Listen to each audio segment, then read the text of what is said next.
فرماتے ہیں جو شخص ہر نماز کے بعد ان کلمات کو 7 بار پڑھے گا، ان کلمات کو کیا پڑھے گا؟ 7 بار پڑھے گا ان کلمات کو، حیرت انگیز طور پہ فرمایا کہ اللہ پاک جل شانہ اس کو ولایت کا تاجدار بنائیں گے اور اتنا عطا فرمائیں گے کہ اس کے ذریعے سے وہ کاغذ کہاں ہے جو لبنان کے کوہ لبنان کا کاغذ ہے؟ آپ حضرات نے مجھے کہا ہم وہ دیں گے، کوہ لبنان کا کاغذ جو یہ پڑھے گا اللہ اس کو اتنا عطا فرمائیں گے. آپ ذرا چھوٹے سا ایک لفظ کہہ رہا ہوں، جو یہ پڑھے گا اللہ اس کو اتنا عطا فرمائیں گے، اتنا عطا فرمائیں گے، اتنا عطا فرمائیں گے کہ اس کے ذریعے سے لوگوں کو روزی دیں گے. وہ ذریعہ بن جائے گا لوگوں کو روزی دلانے کا، وہ ذریعہ بن جائے گا لوگوں کو دولت اور رزق دلانے کا، وہ ذریعہ بن جائے گا لوگوں کو برکات اور ثمرات دلانے کا، وہ ذریعہ بن جائے گا اللہ اس کے ذریعے سے لوگوں کو رزق عطا فرمائیں گے. اب آپ ان الفاظ کو غور سے سنیں. دیکھیں، الفاظ سے پہلے میں الفاظ کی حقیقت بتاتا ہوں، الفاظ سے پہلے الفاظ کی حقیقت بتاتا ہوں. آپ ذرا الفاظ سے پہلے الفاظ کی حقیقت کو غور سے سنیں، حقیقت کو غور سے سنیں. یہ بس والوں کے ساتھ آپ نے سفر کیا ہوگا، یہ اکثر ہوٹلوں پہ کھڑے ہوتے ہیں. جب ہوٹلوں پہ کھڑے ہوتے ہیں ڈرائیور اور بس کے عملے کا کھانا مفت ہوتا ہے. کچھ بندے لائے ہیں جو اپنا فکر کرتا ہے اگر وہ بس والا کہیں کھڑا کرتا، بس بند کر دیتا اور خود کھانا کھاتا، کیا مفت دیتے؟ جو دوسروں کو ساتھ لاتا ہے اور جو دوسروں کا فکر کرتا ہے اللہ اس کو بہت زیادہ نوازتے ہیں، بہت زیادہ. حضرت داؤد علیہ السلام نے عرض کیا کہ یا اللہ آپ کا نبی پیارا ہوں، بہت ہی زیادہ پیارا بننا چاہتا ہوں، تو کچھ میرے ساتھ شفقت فرمائے. تو آپ نے فرمایا داؤد میرے بندوں کو میرا محبوب بناؤ، میرے بندوں کو میرے قریب کرو، تم میرے اور پیارے ہو جاؤ. حضرت موسیٰ علیہ السلام نے اللہ سے عرض کیا کہ یا اللہ تیرا پیارا بننے کے لیے، محبوب بننے کے لیے کون سا عمل ہے؟ تو آپ نے فرمایا غیبانہ لوگوں کے لیے دعا کرو، غیبانہ لوگوں کے لیے دعا کرو. کیوں؟ منہ پہ دعا خوشامد پھر بھی بن سکتی ہے، دکھاوا پھر بھی بن سکتا ہے. جب غیبانہ لوگوں کے لیے دعا کرو گے فرمایا وہ دعا ایسے ہوگی جو تجھے 3 چیزیں دلائے گی. ایک میرا دوست بنا دے گی، اور ایک جتنا لوگوں میں رزق تقسیم ہوگا اتنا سارا تجھے ملے گا، اتنا سارا تجھے ملے گا. یہ بندہ مالدار اور تونگر بن جائے گا. دوسرا اور تیسرا فرمایا کہ اللہ جل شانہ تجھے لوگوں میں عزت دیں گے، وقار دیں گے، شان و شوکت دیں گے اور ہر دل عزیز کر دیں گے. صرف اپنے مزاج سے نکلا ہے، اپنی سوچ سے نکلا ہے میری جنت ہو، میری قبر ہو، میری آخرت ہو، بس اور کوئی جہاں جائے نہیں.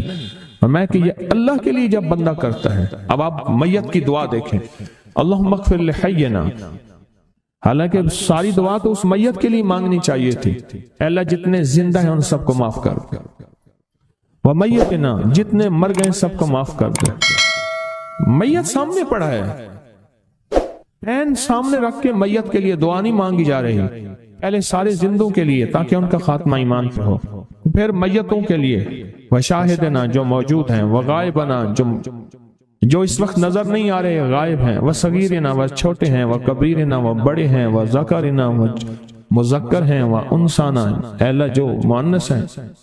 یہ دعا مانگ کے پھر کہتے ہیں اللہم من احییتہ منا فاحیہ علی الاسلام، اللہ زندگی گزارنا تو کملی والے کے غلامی میں، ومن توفیتہ منا فتوفہ علی الایمان، اے اللہ اگر موت ہو تو ایمان کی موت دے دے.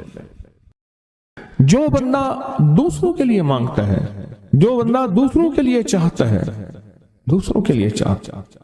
ابھی کچھ عرصہ پہلے ایک صاحب ہیں جو کچھ تعویذ وغیرہ پیر کچھ تھوڑا سا عامل ہیں، تو مجھے ملے، مجھ سے کہنے کہ ہم نے سفر تو اکٹھا شروع کیا تھا، سفر تو اکٹھا شروع کیا تھا، اور مجھ سے کہنے کہ اتنے آگے نکل گئے. وجہ میں نے کہا فرق اتنا ہے، تو نے چھپایا میں نے بتایا، بس تو نے چھپایا میں نے بتایا. کہنے لگا نہیں کوئی اور وجہ ہے. اچھا میں پھر اسے باتیں اور چلتی رہیں چلتے میں نے اس سے میں نے کہا کہ سورۃ والضحیٰ کا عمل ہے تیرے پاس؟ اور تو پڑھتا ہے کام ہو جاتا ہے. ہنس پڑا, ہاتھ پہ ہاتھ مارا, کہ ہاں ہے. میں نے کہا وہ بتا دو. بتاؤں گا. میں نے کہا بتا دو, فائدہ ہو جائے گا مجھے بھی. اچھا وہ پہلی بات وہ بھول گیا. میں نے کہا تو چھپاتا ہے, میں بتاتا ہوں. باتیں ہوتی رہیں لمبی باتوں کے بعد میں نے کہا سورۃ والضحیٰ کا عمل بتاؤ. نہیں بتایا. میں نے کہا تجھ میں اور مجھ میں فرق یہی ہے. میں سورۃ یہی والضحیٰ کا عمل, میں نے کہا یہی ہے جس کے کاف میں 9 بار یا کری. میں کہا پتا تو مجھ سے کیوں پوچھتا ہے. میں نے کہا تجھے یہ بتانا چاہتا تھا تو چھپاتا ہے, میں بتاتا. تو مدد اس کے مطابق آتی ہے. اللہ کو اپنی مخلوق, اپنے بندے پسند ہیں. جو اپنے بندوں کو, اللہ کی بندوں کا راحت کو سوچتا ہے, جو اللہ کے بندوں کی اندر کے درد اور مشکلات اور مسائل کو سوچتا ہے, اللہ پہلے اس کا بھلا کر دیتا ہے. ہو بھلا کر بھلا, ہو بھلا سو بھلے کا بھلا, بھلا کر بھلے کی جگہ بھلا ہوگا. اب یہ جو دعا ہے, یہ جو دعا ہے جو میں آپ کو بتانے لگا ہوں, اب اس کے لفظوں پہ غور کریں. اللہم اغفر لامت محمد صلی اللہ علیہ وسلم. اے اللہ, اب حالانکہ آپ نے لیے پڑھ رہا ہے, اے اللہ ساری امت محمدیہ کو معاف کر. اللہم ارحم امت محمد, اے اللہ امت محمدیہ میں جتنے بھی ہیں سب پہ رحم فرما, رحمت فرما, مغفرت فرما. اللہم اصلح امت محمد, اے اللہ امت محمدیہ کی جتنے بھی مشکلات مسائل ہیں ان کی اصلاح کر دے, پریشانیاں دور کر دے. اللہم استر, اے اللہ ان کے پردے رکھ دے, امت محمدیہ کے پردے رکھ دے, امت محمدیہ کے پردے رکھ دے. اے اللہ کسی کے پردے نہ ہٹا, اے اللہ سب کی مغفرت فرما, اے اللہ پردے رکھ دے, پردے رکھ دے سب. اور اللہم اجبر, اللہم اجبر کیا فرمایا, اے اللہ ٹوٹے دلوں کو جوڑ دے, جتنے دل ٹوٹے ہوئے ہیں اور دل آپس میں ٹوٹے ہوئے ہیں, آپس میں دل ختم ہو چکے ہیں, گھر ٹوٹنے والے ہیں, طلاقوں تک نوبت پہنچی ہے, یا دل ایسا ٹوٹا ہے کہ مانگ مانگ کے تھک گیا ہے. اے اللہ جتنے بھی ٹوٹے دل ہیں ان سب دلوں کو تو جوڑ دے, سب دلوں کو. اللہم فرج, اے اللہ لوگوں کے لیے کشادگیاں کر دے, رزق کی کشادگی, صحت کی کشادگی, برکت کی کشادگی, رشتوں کے لیے کشادگی, کاروبار کے لیے کشادگی, زندگی کے سفر کے لیے کشادگی. اے اللہ لوگوں کے لیے کشادگی اور رحم کا معاملہ کر.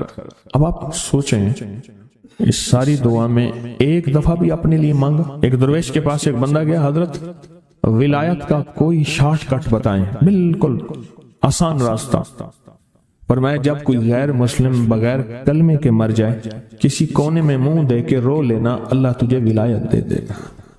احساس, درد, غم, اللہ کو یہ پسند ہے, اور اللہ کے ہاں اس کی قیمت ہے, اور اللہ کی بارگاہ میں اس کی قیمت ہے. اس پورے کے پورے وظیفے میں, اس پورے کے پورے وظیفے میں آپ یہ دیکھ لیں ایک دفعہ بھی اپنے لیے نہیں مانگا گیا. اللہم اغفر لامت محمد, اللہم ارحم امت محمد, اللہم اصلح امت محمد, اللہم استر امت محمد, اللہم اجبر, اللہم فرج, اللہم منصر. اللہ سب کی مدد فرما. اللہم اغفر لے, اللہ سب کو معاف کر دے. ایک چیز بھی اپنے لیے ہی نہیں مانگی. ایک ہے کہ مجھے دے دے, ایک ہے اس کو بھی دے دے, اس کو بھی دے دے, مجھے نہ دے, اس کو بھی دے دے, مجھے نہ دے. جو دوسروں کا فکر کرتا ہے, امت کے یہودی, عیسائی, ہندو, سکھ, نہ ماننے والے اور ماننے والے مسلمان, ان سب کا جو فکر کرتا ہے, اللہ اسے سب سے زیادہ بھی دیتا ہے, اللہ اسے جھکتا بھی دیتا ہے. یہ جو عمل ہے نا, یہ عمل عجب عمل ہے, عجب عمل ہے. یہ کاغذ جتنے پڑے ہیں دیکھیں کتنی تعداد میں ہیں جو مجھے دیے ہیں.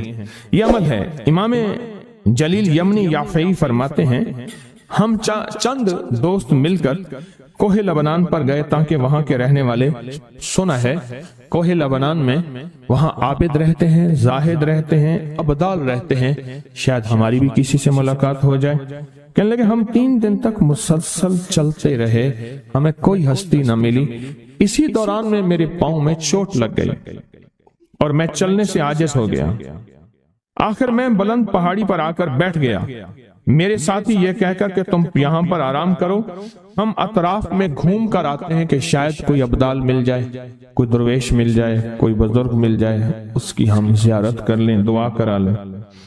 وہ دونوں چلے گئے، میں اکیلا بیٹھا رہا، شام تک نہ آئے، حتیٰ کہ رات ہو گئی، وہ نہ آئے۔ اکیلا پہاڑی اور بیابان میں تڑپتا رہا، بھوک، پیاس، دکھ، تکلیف، پاؤں کی تکلیف، پردیسی، مسافر، بیابان، جنگل۔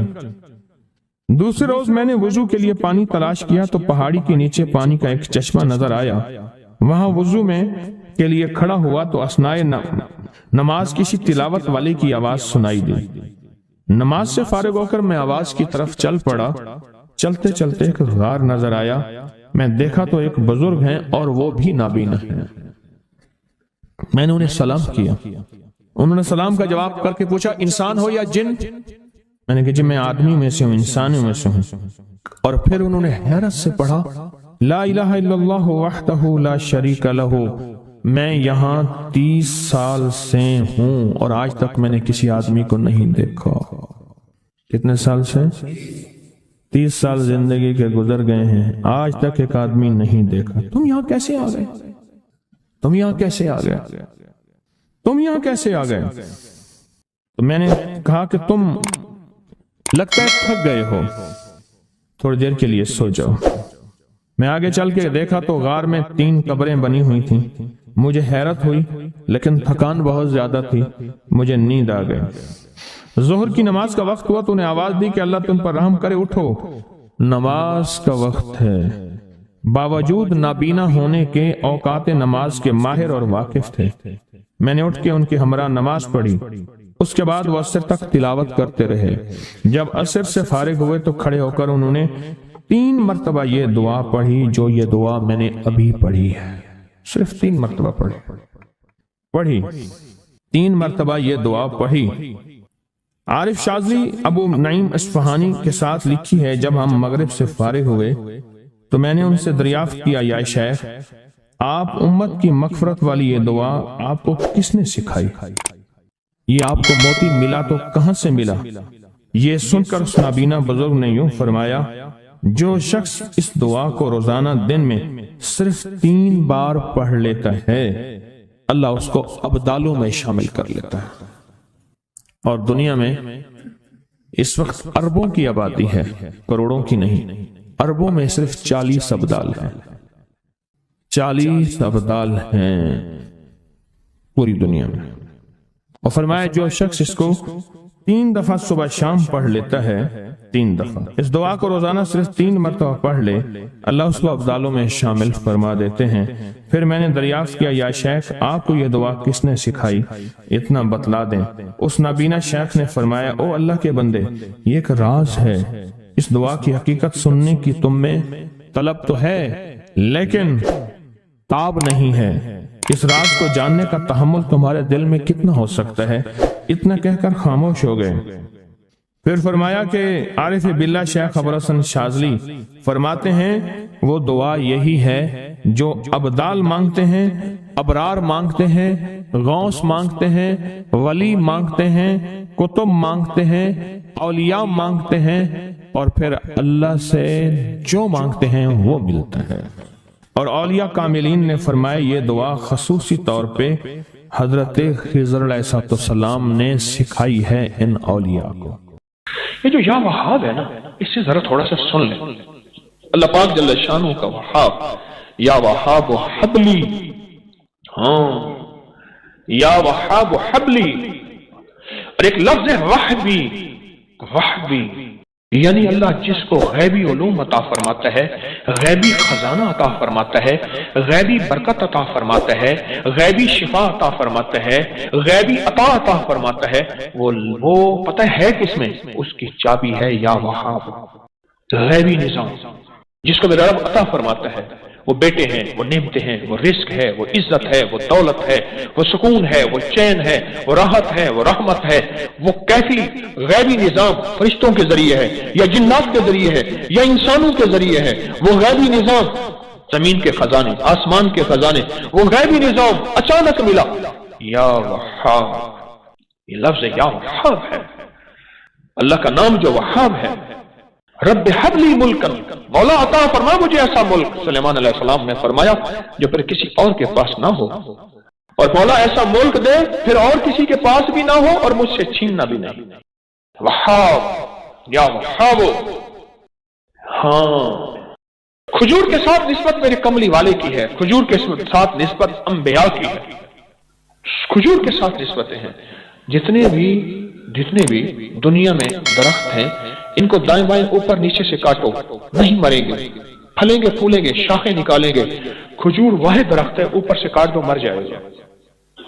انسان کو دائیں بائیں سے کاٹو نہیں مرے گا، اوپر سے کاٹو مر جائے گا۔ جب انسان کی خمیر کی مٹی رب نے انسان کا جسم بنایا تو اس میں جو مٹی بچی تھی اس ساری بچی مٹی کو رب نے کھجور کا درخت بنا دیا۔ آج بھی پوری دنیا ہم نے خوب کھجوریں کاٹی، آج گھروں اور بنگلوں اور کوٹھیوں میں اور بازاروں اور سڑکوں میں کھجور کے درخت پھر لگا رہے ہیں، پھر لگا رہے ہیں، پھر لگا رہے ہیں۔ یہ زندگی میں ہمارا ساتھ دیکھیے۔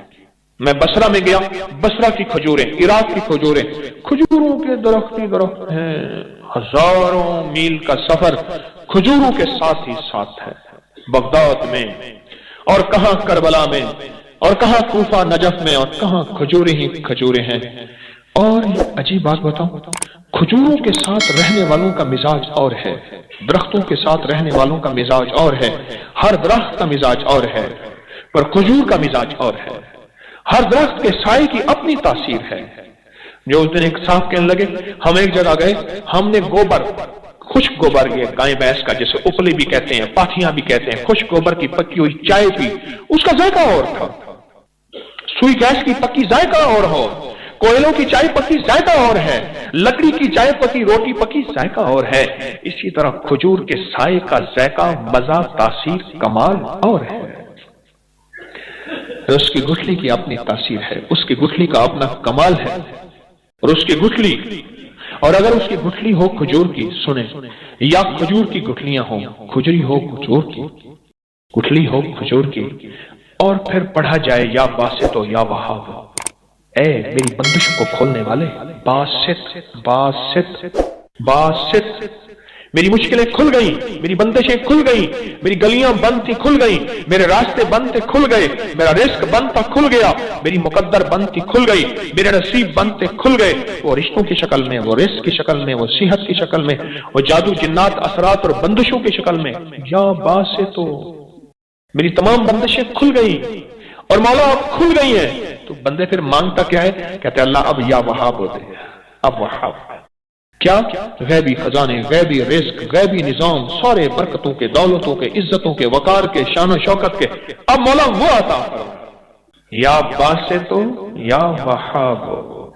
اللہ اللہ، ایک تسبیح زندگی میں، دن میں، کبھی بھی دن میں اول آخر 3 دفعہ درود شریف پڑھ لیا کریں، ایک تسبیح اس کی پڑھ لیا کریں جب بھی آپ کو سہولت ہو، ایک تسبیح پڑھ لیا کریں، بہت تاثیر ہے اس میں، بہت کمال ہے۔ بندشوں کو کھولنے، یا باسطوں، اور غیبی نظام اپنے قریب لانے، بس وہ غیبی نظام، وہ رزق کی شکل میں، صحت کی شکل میں، رحمت کی شکل میں، عافیت کی شکل میں، عطا، کسی بھی غیبی نظام کو اپنے قریب لانے کے لیے یہ بہترین، مبارک، بابرکت اور سعادت مند لفظ ہے۔ اللہ پاک کے اسماء حسنہ میں سے، قرآن میں سے یہ لفظ ہے یا وہابو، یہ برکت، یہ رحمت، یہ سکون، یہ چین، یہ خیریں، یہ عافیتیں تحفہ لے کے جا رہے ہیں۔ مجھے ایک صاحب کہنے لگے ہمارے بڑوں کو کسی نے یا وہابو دیا، کہنے لگے نسلیں گزر گئی ہیں، کہا کہ لوگوں کو کبھی پڑھ کے دم کر دیتا ہوں، کبھی پڑھ کے پانی دم کرتا ہوں، کبھی پھونک مار دیتا ہوں، کبھی کیا کر دیتا ہوں، کہا جس چیز کے لیے ہوتا ہے کہا وہ ٹھیک ہو جاتا ہے، بندہ صحت مند ہوتا ہے۔ میں نے کبھی کسی کو بتایا نہیں، کہا نہ اہل لوگ ہیں ان کو کیا بتاؤں۔ میں نے کہا میرے کملی والے کا ہر امتی اہل ہے، میں تو بتا دیتا ہوں، تو سب کو بتا دیتا ہوں، اور دعا کرتا ہوں کہ میری کفن میں امانتیں لے کر میں نہ جاؤں، امت کی امانتیں ساتھ چھوڑ کے جاؤں اور لوٹا کے جاؤں۔ یا باسط یا وہاب، اللہ کے نام وہاب کی عجب ہے، کشف اس میں ہے، غیبی رزق اس میں ہے، غیبی خزانے اس میں ہیں، غیبی دولت اور برکتیں اس میں ہیں، اور غیب سے جادو، جنات، اثرات اور بندشوں کو اپنی پڑ جائے، اسی وہاب میں ہے۔ اور زندگی کی بندشیں یا واسطوں میں، یا واسطہ وہ شادی کی، وہ رزق کی، وہ دکان بندی ہوئی ہے، کاروبار بندہ ہوا ہے، وہ دل بندہ ہوا ہے، وہ نیکی بندی ہوئی ہے، مصلی تک میرے سجدے نہیں جاتے، نیکی کی توفیق یا واسطو۔ اللہ کا نظام انوکھا ہے، جو اللہ جس کو دیتا ہے نا پھر ایسے دیتا ہے، اور خوش قسمت ہیں جو طلب سے آتے ہیں۔ آپ کے اٹھے ہوئے قدم جو طلب والے قدم ہیں، اللہ کے ہاں ان کی قیمت ہے، اللہ کے ہاں ان کی قیمت ہے، اور اللہ کے ہاں ان کا کمال ہے۔ اللہ سے ایک چیز مانگا کرے، یا اللہ میرے قدموں کو، یا اللہ میرے قدموں کو ادھر اٹھا جہاں تیری رضا ہو، اے اللہ وہاں سے میرے قدموں کو روک دے جہاں تو اور تیرا حبیب ناراض ہو۔